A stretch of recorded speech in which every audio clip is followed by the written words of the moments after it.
स्वागत है आपका आज की हमारी इस वीडियो में। दोस्तों, जैसा कि आप जानते हैं कि आज का युग स्पेस का युग है और स्पेस एक्सप्लोरेशन को सस्ता करने की कोशिशें की जा रही हैं। इससे पहले ऐसा हुआ करता था कि बहुत बड़े बड़े देश ही और बहुत बड़ी बड़ी इकॉनमी वाले देश ही स्पेस एक्सप्लोरेशन कर सकते थे।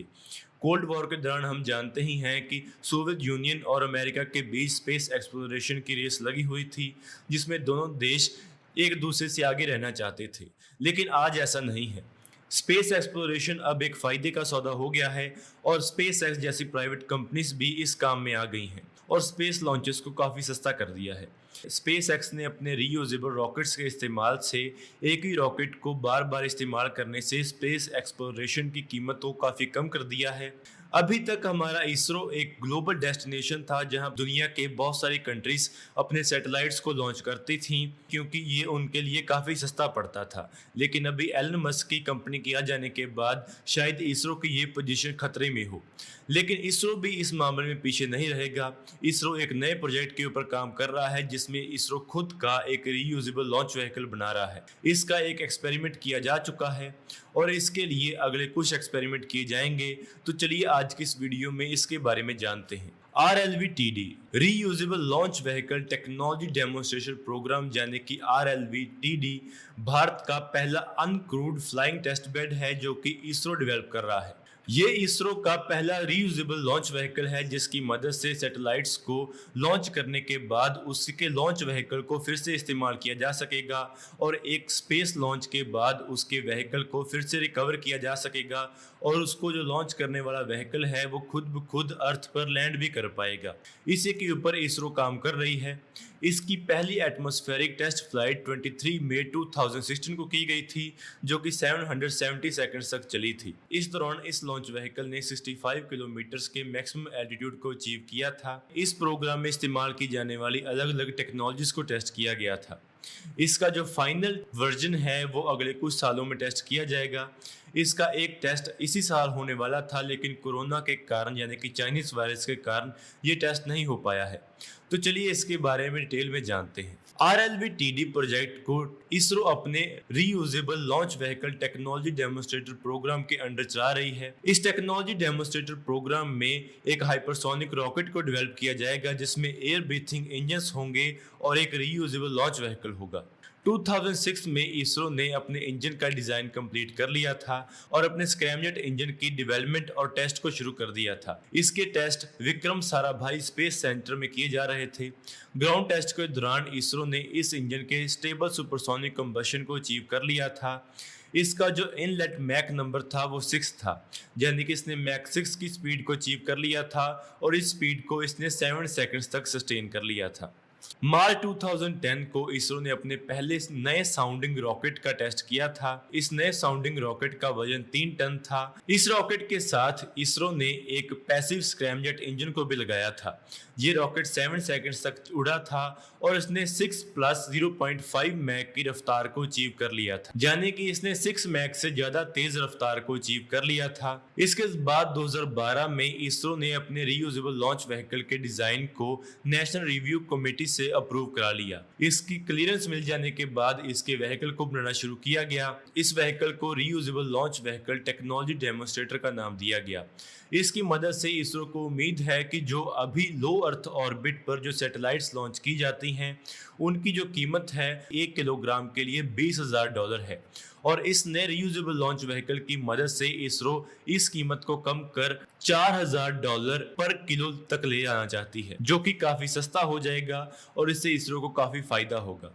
RLV-TD को डेवलप करने के लिए बहुत सारी नई टेक्नोलॉजीज को टेस्ट किया जा रहा है, जिसमें हाइपरसोनिक फ्लाइट, ऑटो लैंड और पावर्ड क्रूज फ्लाइट और hypersonic flight using air breathing engine propulsion और हाइपरसोनिक एक्सपेरिमेंट शामिल है। इस सिस्टम के लिए इसरो ने तकरीबन 4 टेस्ट प्लान किए हुए हैं, जिसमें पहला टेस्ट HEX होगा यानी कि हाइपरसोनिक फ्लाइट एक्सपेरिमेंट होगा और इसके बाद LEX होगा जिसमें इसका लैंडिंग एक्सपेरिमेंट किया जाएगा और इसके बाद इसका REX होगा यानी कि इसमें इसका रिटर्न फ्लाइट एक्सपेरिमेंट किया जाएगा। इसके बाद इसका SPEX टेस्ट किया जाएगा, जिसमें इसके स्क्रैमजेट इंजन को टेस्ट किया जाएगा। जब ये प्रोजेक्ट पूरी तरह मैच्योर हो जाएगा और अपने फाइनल फेज में होगा, तब इस प्रोजेक्ट का फुल वजन 12 टन का होगा, जिसमें एक 1.75 टन का एक ऑर्बिटर होगा। 2016 में इस प्रोग्राम की पहली टेस्ट फ्लाइट की गई थी।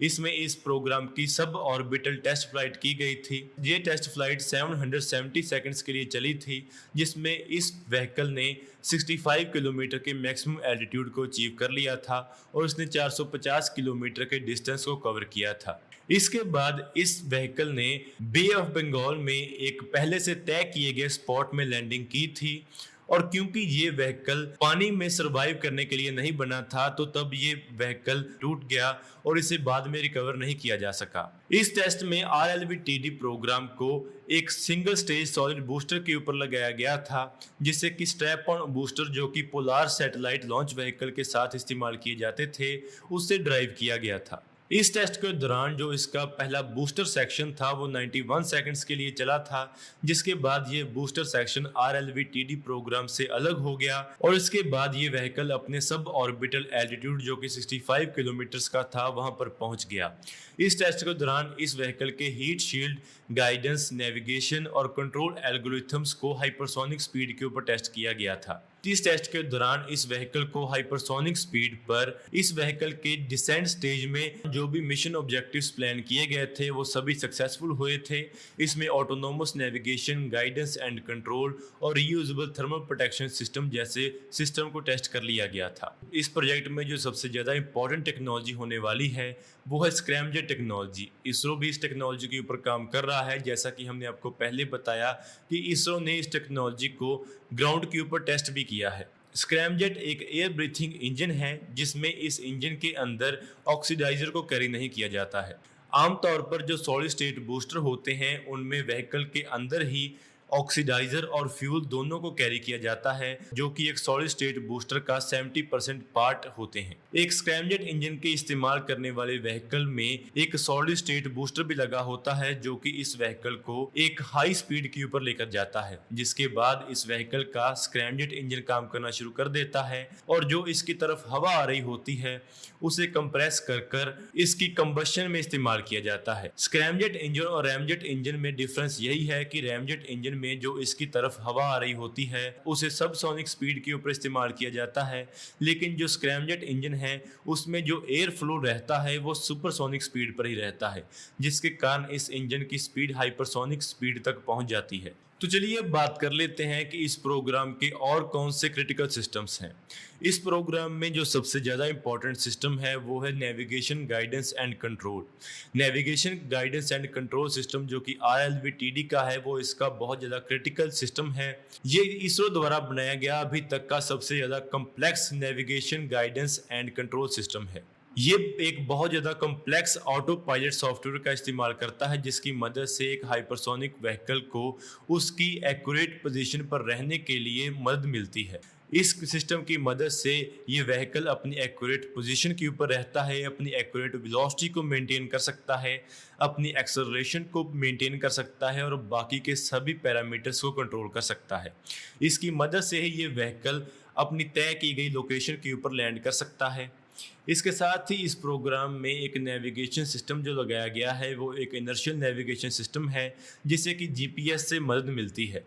इसके साथ ही इसमें एक रेडियो एल्टीमीटर भी लगा हुआ है, जिसकी मदद से ये angle of attack, angle of side slip, bank angle, dynamic pressure, altitude और मैक नंबर जैसी चीज़ों को कैलकुलेट कर सकता है। इसके साथ ही इसमें जो गाइडेंस सिस्टम लगा हुआ है वो भी काफ़ी पावरफुल है। दोस्तों, इस प्रोजेक्ट का अगला टेस्ट इसी साल होने वाला था, लेकिन चाइनीज वायरस के कारण ये टेस्ट नहीं किया जा सका। लेकिन हमें उम्मीद है कि इसका टेस्ट बहुत जल्दी किया जा सकेगा और इसरो एक बार फिर अफोर्डेबल स्पेस लॉन्चेस में आगे आ जाएगी।